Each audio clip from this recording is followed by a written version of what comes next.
우리 사울 왕과 골리앗이라는 제목으로 같이 말씀 나눕니다. 사무엘상 17장에는 이스라엘과 블레셋 사이에 두 번째 전쟁이 기록되어 있습니다. 첫 번째 전쟁은 13장과 14장에 기록되어 있는데, 그 첫 번째 전쟁에서 블레셋은 3만 대의 기마 전차와 6천 명의 기마병과 바닷가의 모래알 같은 많은 병사들을 이끌고 이스라엘을 쳐들어왔습니다. 이때 사울에게는 3천 명의 병사가 있었어요. 그러니까 뭐 많지 않죠. 3천 명의 정규군이 있었는데 블레셋을 상대하기는 아주 역부족입니다. 그래서 이 엄청난 숫자의 전력의 블레셋 군대를 본 이스라엘, 우리 사울의 병사들이, 또 이스라엘 사람들이 다 산으로 도망가 버립니다. 깊은 산으로 숨어버리고 산속에 있는 굴로 숨어버렸다고 성경은 기록하고 있습니다. 그래서 사울의 병사들도 3천 명밖에 없는데 다 도망가서 600명만 남습니다. 그 정도로 암울한 상황이었어요. 그래서 이 암울한 상황 속에서 사울 왕이 두려움에 빠지게 되고 이제 하지 말아야 할 일을 하게 됩니다. 사무엘이 길갈에서 7일을 기다려라 그랬더니만 7일 동안 기다리고 한나절을 못 기다려서 본인이 직접 제사를 드려버립니다. 그래서 하나님 앞에 엄청난 불순종의 죄를 짓고 결국 이 죄 때문에 왕권이 자식에게 내려가지 못하는, 그러니까 왕조를 이루지 못하는 벌을 받습니다. 자, 도저히 이길 수 없는 전쟁이었는데 이런 상황 속에서 사울의 아들 요나단이 믿음으로 부한 사람을 데리고 블레셋 진영에 침투해 들어가서 이제 싸움을 하게 되고, 이것이 승리의 도화선이 되어서 블레셋과의 첫 번째 전투에서 승리하게 됩니다. 기적으로 이겨요. 기적으로. 대패를 경험한 블레셋이 이제 물러갔다가 몇 년간을 다시 준비한 후에 다시 쳐들어온 기록이 17장에 나오는 거예요. 두 번째 전쟁입니다. 블레셋 사람들이 또 전쟁을 일으키려고 군인들을 모두 모아 유다의 소고에 집결시키고 소고와 아세가 있는 사이에 에베스담빔 의 진을 쳤다. 사울도 이스라엘 군인들을 집결시켜 엘라 평지에 진을 친 뒤에 블레셋 군인들과 맞서서 싸울 전열을 갖추었다. 그리하여 블레셋과 이스라엘 골짜기를 사이에 두고 이쪽과 저쪽 산 위에서 맞서서 버티고 있었다. 넓은 이 계곡을 사이에 두고 한쪽 산에는 블레셋 군대가 있고 다른 편에는 이스라엘 군대가 서로 마주보고 있는 것입니다. 그리고 이제 전쟁을 서로 싸울 준비를 하고 있는 거예요. 여러분, 첫 번째 전쟁에서는 블레셋이 기마 전차가 3만 대입니다. 3만 대. 엄청나죠. 6천 명의 기마병, 말탄 병사가 6천 명, 그리고 바닷가의 모래와 같은 숫자, 셀 수 없는 숫자의 병사들이 올라왔어요. 그것이 첫 번째 전쟁에서 블레셋이 이제 가지고 온 비장의 카드였습니다. 근데 이 두 번째 전쟁에서는 어떤 비장의 카드를 들고 나옵니까? 4절에 가시면 블레셋 진에서 가드 사람 골리앗이라는 장수가 싸움을 걸고 나섰다. 그는 키가 6규빗하고도 한 뼘이나 더 컸다. 블레셋은 이 두 번째 전쟁에서 골리앗이라는 거인 장수를 데리고 나옵니다. 그가 키가 6규빗이라 그래요. 6자. 한 규빗은요, 여기부터 여기까지의 거리입니다. 어른. 이게 한 평균적으로 50cm라 그래요. 50cm. 그러니까 6규빗이니까 3m입니다. 3m. 제 키가 지금 1m 80인데 저보다, 그리고 또 3m에서 한 뼘이 더 커요. 그러니까 한 10cm, 15cm가 더 큰 거예요. 그러니까 3m, 15cm의 키를 가지고 있어요. 자, 그런 골리앗이 이 성전에 들어오면 머리가 닿겠죠. 그러니까 엄청나게 큰 기골이 장대한 거인입니다. 자, 골리앗이 가드 사람이라고 표현됩니다. 가드 사람, 가드 출신이다. 가드는요, 고대로부터 아낙 사람이 사는 곳으로 유명했습니다. 우리 여호수아 11장 21절 22절에 보시면 그때에 여호수아가 가서 산간지방과 헤브론, 드빌과 아납과 유다의 온 산간지방과 이스라엘의 온 산간지방에서 아낙 사람을 무찌르고 그 성읍들을 전멸시켜서 희생제물로 바쳤다. 이스라엘 자손의 땅에서는 오직 가사와 가드와, 이 가드가 골리앗의 고향이죠, 아스돗을 제외하고는 아낙 사람으로서 살아남은 사람이 하나도 없었다. 그러니까 가사와 가드와 아스돗에서는 여전히 아낙 사람이 살았어요. 여러분, 이 민수기 11장 13장 33절에 보면요, 아낙 사람들을 또 네피림이라고 불러요. 네피림은 거인을 의미하죠. 자, 민수기 13장 33, 거기에서 우리는 또 네피림 자손을 보았다. 아낙 자손은 네피림의 한 분파다. 우리가 스스로 보기에도 메뚜기 같았지만 그들의 눈에도 그렇게 보였을 것이다. 골리앗은 아낙 자손의 후손으로 거인이었습니다. 사람들은 골리앗이 거인병에 걸렸을 것이라고 하지만 병이 아니라 유전적으로 골리앗은 3m가 넘는 거인이었습니다. 그러나 여러분, 이거 병이 아니라 그냥 거인일 수 있어요. 거인. 이제까지 발견된 거인들의 뼈, 제가 지난번에도 보여드렸지만 과거에 이 땅에 살았던 거인들의 뼈가 발굴이 되었는데 이렇습니다. 크기가 보시는 것처럼 우리 상상을 초월하는 크기입니다. 여기 요 지도에 여기 이제 화살표가 있는 게 이게 골리앗이에요. 골리앗이 10 feet 6 inch라고 나오죠. 골리앗도 저 큰 거인 36피트 10m, 키가 12m 정도 되는 거인이 있었어요. 키가 우리 상상을 초월하는 크기입니다. 여기 보면 여태까지 발견된 그 뼈들, 이거 그냥 상상이 아니라 고고학자들이 발견한 뼈의 크기가 제일 큰 게 36피트 12m입니다. 그러니까 이게 대하면 완전히 이건 발에 한번 밟히면 그냥 죽는. 그러니까 이제 골리앗도 거인병 환자가 아니라 그냥 거인이에요. 유전자 자체가 거인족입니다. 거인족. 자, 3m가 넘는 이 거인 골리앗이 그냥 나가도 무서운데 완전 무장을 하고 나옵니다. 5절부터 7절 보시면 머리에는 노스로 만든 투구를 쓰고 몸에는 비늘 갑옷을 입었는데, 갑옷이 고기 비늘처럼 되어 있다는 거예요. 붙어 있다는 거예요. 조그만 그 쇠조각돌이가. 그 갑옷의 무게는 놋 5,000세겔이나 되었다. 자, 5,000세겔이 되었다 그래요. 다리에는 노스로 만든 각반을 차고, 자, 각반이라는 건 다리 밑에 종아리를 덮는 보호대입니다.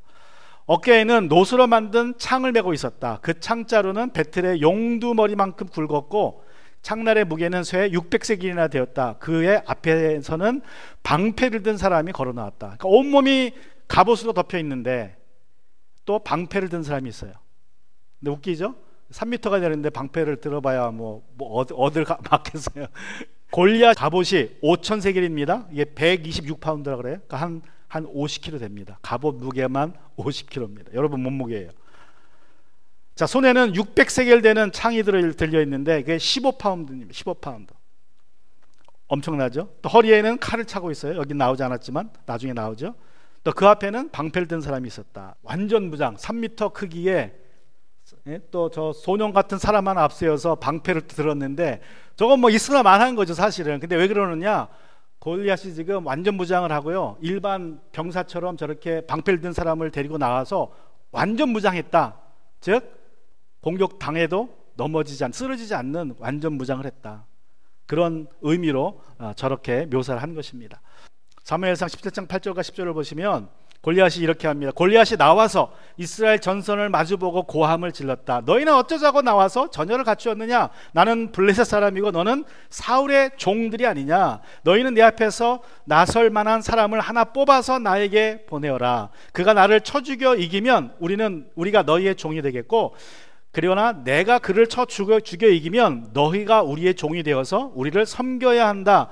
이 블레셋 사람이 다시 고함을 질렀다. 내가 오늘 이스라엘 군대를 이처럼 모욕하였으니 너희는 어서 나에게 한 사람을 내보내어 나하고 맞붙어 싸우게 하여라. 지금 골리앗이 뭐 하고 있습니까? 골리앗이 말로써 모욕하고 있어요. 심리전을 하는 겁니다. 심리전. 나는 블레셋 사람이고 너희는 사울의 종들이 아니냐. 이게 무슨 말이냐면요, 나는 블레셋 사람이다, 나는 자유인이다. 그래요. 나는 자유인. 블레셋 사람들은 자유라는 가치를 존중했습니다. 이 사람들은 다스리는 사람이 있었지만 룰러라 그래요. 근데 지금처럼 자유시민들이 그 나라를 이루었어요. 그래서 나는 블레셋 사람이다라는 말은 나는 자유인이다. 그런데 너희는 누구냐? 너희는 사울의 종들 아니냐. 그러니까 이제 모욕을 주는 거예요. 여러분, 전쟁은요 총칼로만 하는 게 전쟁이 아닙니다. 전쟁은 첩보전도 있고 심리전도 있어요. 첩보전은 첩자들을 보내어서 상대방의 정보를 빼내온 것이죠. 2차 대전 중에 lose, live, sink ships라는 말이 있었어요. 미국에. 무슨 말이냐면 병사들이 이제 전쟁에 나와서 주말에 나와서 이제 놀면서 하는 이야기들이, 그게 정보가 새어나가서 배가 격침당하는 일들이 많았기 때문에 입조심하라고, loose lips. 입에서 막 아무 말이나 하게 되면 결국 우리의 배가 침몰한다는 의미에서 이런 말이 나올 정도로 이 정보가 굉장히 중요합니다. 여러분, 베트남이 공산화된 이유 중에 하나가 월남의 지식인들, 월남에는 이제 이게 베트남이 불교 국가죠. 스님들 중에서도요, 좌파들이, 그러니까 스파이들이 엄청 많았습니다. 심지어 나중에 보니까 월남의 부통령도 간첩이었다 그래요. 그러니까 이 또 서독과 동독이 통일된 이후에 서독에서 동독의 간첩들을 잡아들이기 시작했어요. 왜냐하면 이제 정보가 있으니까 누가 간첩이다. 나중에 알고 보니까 총리의 비서도 간첩이었어요. 그래서 너무 숫자가 수만 명이 넘어서 결국 서독이 동독 간첩들을 잡는 걸 포기했습니다. 이제 사회 문제가 될까봐. 그 정도로 간첩이 많았어요. 이게 첩보전이 엄청납니다. 그래서 지금도 첩보전이 진행되고 있어요. 한국에도 지금 간첩이 수만 명이라고 공식적으로 얘기를 합니다. 간첩이 더 많을 거예요. 정치권에도 있고요, 대학교에도 있고요, 교회 안에도 있습니다. 심지어 저는 목회자들 중에도 있어서 생각해요. 본인은 간첩이 아니라고 그러지만 좌파적인 성향을 가지고 간첩 짓을 하는 사람들이 있습니다. 미국도 마찬가지예요. 미국 안에도 간첩들이 엄청 많습니다. 미국 정부 안에도 있고 미국 교회 안에도 있고. 그래서 첩보전이 굉장히 중요하기 때문에 그렇습니다. 또 중요한 게 정보전도 중요하지만 첩보전도 중요하지만 심리전이 중요합니다. 여러분, 문재인이 대통령이었을 때 북한이 휴전선에 있는 대북 방송을 중단해 달라고 그랬어요. 대북 방송을 매일 합니다. 스피커가 집체 많아요. 그래서 매일 한국 노래 틀어주고 뉴스 보내주고 뭐 하여튼 그냥 방송을 해요. 그러면 병사들이 그걸 듣고 혹한다는 거예요. 그래서 공식적으로 북한 공산당이 요청을 했어요. 대북 방송을 중단해 달라. 그래서 몇 년 동안 중단이 됐었습니다. 그 정도로 이 심리전이 무서운 거예요. 사람 마음을 동요하기 때문에. 그런데 지금 여전히 북한에서는 한국 남한 드라마와 남한 영화와 이런 음악들을 굉장히 무서워합니다. 그래서 얼마 전에는요, 몇 주 전에는 북한의 고등학생 3명, 17살짜리들이 공개 처형을 당했다고 그래요. 남한 드라마를 보고 그거를 이렇게 돌려서 봤다고. 그 정도로 무서워요. 엄청난 타격이 됩니다. 북한 사람들이 남한 드라마를 보고 남한이 잘 산다고 이제 안다 그래요. 혹하는 겁니다. 심리적으로 지는 거예요. 아, 남한이 우리보다 잘 사는구나, 싸워봐야 소용있구나, 그런 생각이 든다는 거죠. 여러분, 심리전은 전쟁터에서도 활용이 됩니다. 그래서 전쟁터에서 전쟁하기 전에 계속 노래를 틀어줍니다. 상대방의 적들이 좋아하는 노래를 틀어줘요. 그걸 삐라를 뿌립니다. 계속. 그래서 마음을 흔들어요. 또 성탄절 같은 계절이 되면 어떻게 합니까? 캐롤을 또 틀어줘요. 고향 생각나게. 땡스기빙이나 이렇게 되면 이 2차 대전 때 독일 부대에서 미군 부대를 향해서 땡스기빙 노래를 틀어주면 그 이제 자기 고향 생각을 하는 거죠. 전쟁터에서. 그러면 심리가 약해지니까 전쟁을 해도 좀 이제 영향을 크게 주는 거죠. 여러분, 영적 전쟁에서도 심리전이 지금 진행되고 있습니다. 지난주에도 말씀드렸지만요, 사단이 이용하는 무기 중에 하나가 음악이라고 그랬죠. 음악, 문화입니다. 문화. 지금 K-팝과 K-드라마가 북한 체제를 흔들고 있습니다. 이것이 우리 입장에서는 정치적으로는 긍정적으로 보여지지만 영적으로 볼 때는요, 이 K-팝과 K-드라마가 세상 모든 젊은이들의 영적 상태를 흔들고 있어요. 무기입니다. 사탄이 쓰는 무기입니다. 지금 사단이 가장 아끼고 있는 무기가 K-드라마고 K-팝입니다. 여러분, 미국 노래는 더 이상 세상 사람들이 다 즐겨 듣지 않아요. 미국 사람이 싫어하는 나라가 절반이고 좋아하는 나라가 절반이에요. 또 미국 사람, 같은 민주주의 국가라도 미국을 별로 좋아하지 않는 나라가 많습니다. 그래서 미국 문화는 더 이상 많이 쓰임받지 않지만 그 대신 사탄이 추수한 문화가, 영적 무기가 한국이에요. 한국. 그래서 K-문화가 영적으로 볼 땐 이게 좋은 일이 아닙니다. 사실은 세상을 지금 혼돈케 하는 그런 도구로 지금 K-팝이나 K-드라마가 쓰임받고 있어요. 여러분, K-팝이나 K-드라마의 기독교적인 요소는 하나도 없어요. 자세히 들여다보면 은근슬쩍 동성애를 강조합니다. 그리고 좀비 같은 사상을 강조해요. 좀비 영화 보면. 그리고 성경적으로는 받아들일 수 없는 그러한 그 생각들을 아주 교묘하게 노래나 드라마에 섞어 놓고 있어요. 그래서 반기독교적입니다. 그거를 분별하지 못하면 그냥 재밌게 볼 수는 있지만 내용적으로 볼 땐 별로 우리 기독교적인 내용이 없어요. 연예계, 한국의 연예계 돈줄이 무당들이라는 걸 여러분 아십니까? 무당들이 돈을 모아서 그 감독들에게 줘요. 그래서 무당이 꼭 좋게 나와요. 그리고 조폭들이 돈을 줍니다. 그 조폭들이 좋게 묘사가 돼요, 영화에서. 그게 TV도 마찬가지입니다. TV에도 뭐 신년이 되면 무당들이 나와서 전 봐주고 그러잖아요. 그거 다 PD들이 그렇게 하는 거예요. PD들이 돈 받고. 그래서 지금 한국 방송계는 무당들이, 조폭들이 꽉 잡고 있어요.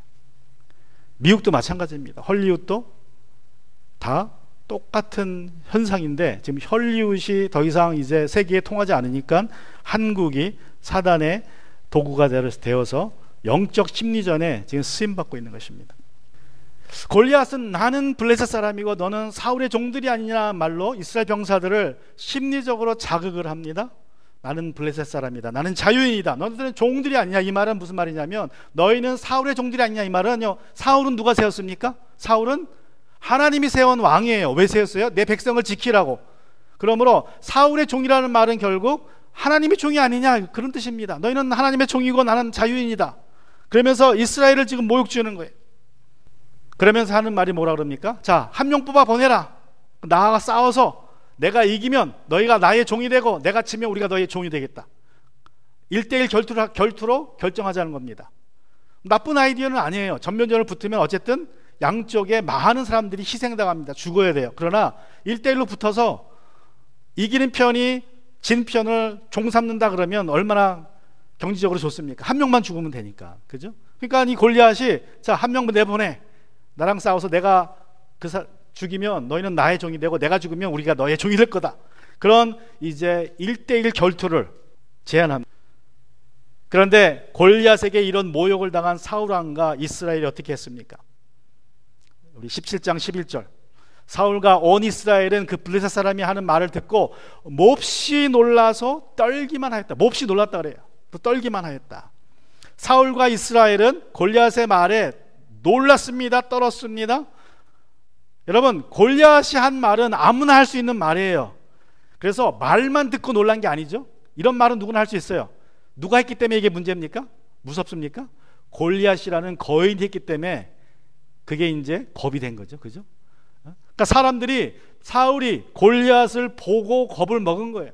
골리앗이 한 말이 중요한 게 아니라 골리앗이라는 거인을 보고 그 거인이 이런 말을 했기 때문에 두려움에 떨었던 것입니다. 여러분, 사울이 근데 문제입니다. 사울이.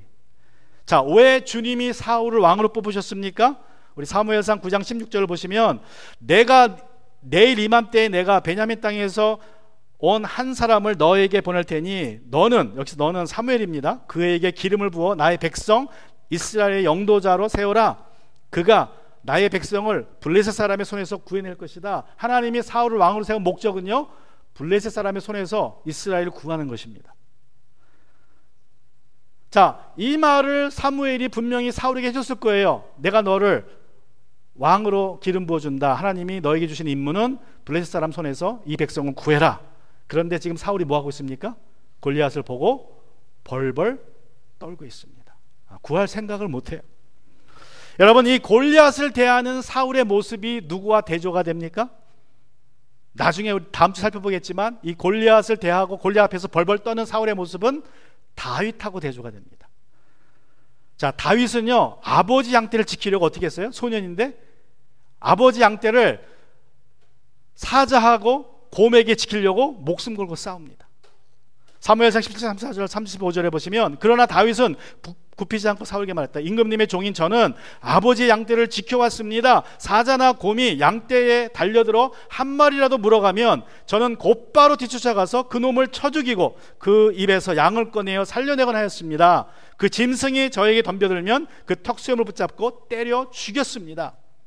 다윗은 소년이었지만 양떼를 공격하는 곰과 사자와 목숨 걸고 싸웠습니다. 그러나 사울은 골리앗과 싸울 엄두도 내지 못하고 두려움에 떨고 있습니다. 왜 사울 왕이 골리앗과 싸우지 못하고 있습니까? 왜 하나님 주신 사명을 감당하지 못하고 있습니까? 사울 왕이 골리앗의 외모를 보고 키를 보고 기가 죽었기 때문에 그렇습니다. 고린도후서 5장 7절 말씀해 보시면 우리가 믿음으로 살아가지 보는 것으로 살아가지 아니합니다 말씀합니다.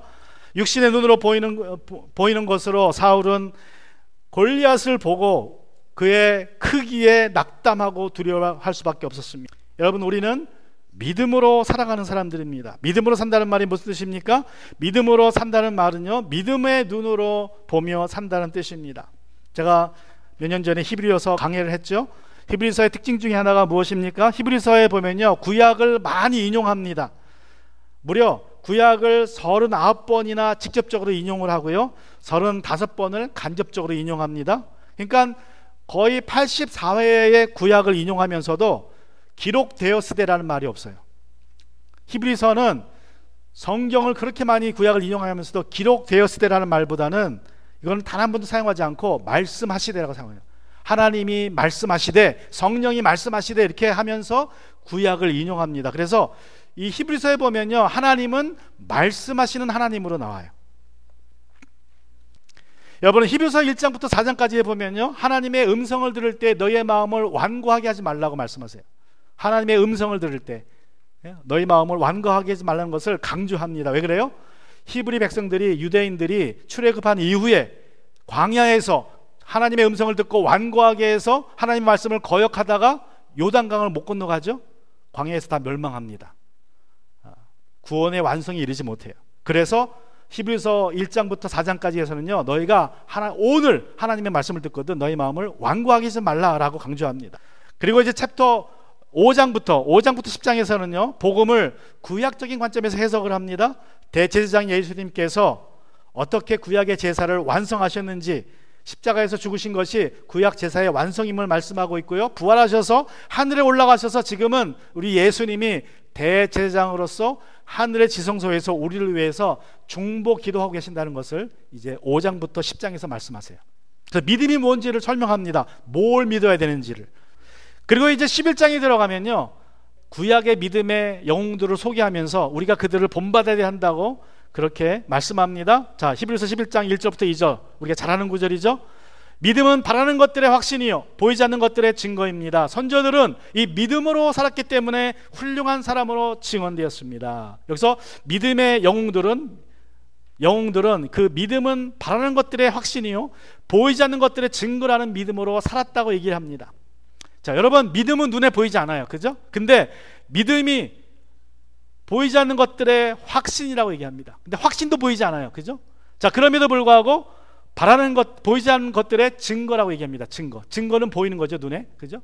자, 믿음이 증거로 눈에 보입니다. 어떻게 보일까요? 어떻게 해야 어떻게 해야 내 마음에 있는 믿음이 사람들에게 보여집니까? 증거로. 어떻게? 자, 그렇게 보이지 않는 믿음을 보이도록 산 사람들이 바로 믿음으로 산 사람들인데, 그 사람들이 바로 아벨, 에녹, 노아, 아브라함, 사라, 이삭, 요셉, 모세, 라합 같은 사람이라고 11장에 소개되고 있는 것입니다. 여러분, 이 믿음의 영웅들의 공통점이 무엇입니까? 이 사람들은요, 믿음으로 눈에 보이지 않는 것을 보고 산 사람들이에요.